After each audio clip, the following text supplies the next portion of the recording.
ભણેલા ગણેલા અધિકારીઓ ગૈરમાં ગયા અને માલધારી ચારણોને પૂછ્યું કે શું કરો? કે બાપુ અહીંયા ગાયું ભેંસું રાખી અને એમાંથી દૂધનો અમે વ્યવસાય કરીએ. તો કે અહીંયા કાંઈ નફો નુકસાન કે બીજું કોઈ નુકસાન નહીં, માનો ખોળો છે ગઈ તો, પણ જનાવર આવે હાવજ આવે અને એકાદ ઢોરને મારી નાખે તેથી ઈ નુકસાની થાય. હવે એક ઢોર એક ભેંસ એટલે અત્યારના સમય પ્રમાણે સરેરાશ 80,000 થી લાખ રૂપિયાની ભેંસ થાય.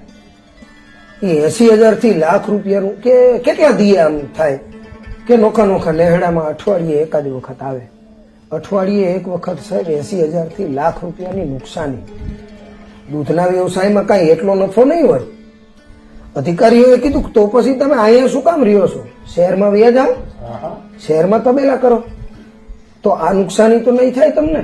પણ એ માલધારી ચારણે જે જવાબ આપ્યો ને એ ગૈરનો માલધારી કાઠિયાવાડનો માણસ જ આ જવાબ આપી શકે કે સાહેબ અમે તો કાલ શહેરમાં વ્યા જઈએ ત્યાં તબેલા કરીને ત્યાં અમારો દૂધનો ધંધો કરીએ, પણ અમે વ્યા જઈએ તો આ બિચારા હાવજનું શું થાય? ક્યાં વાત હે?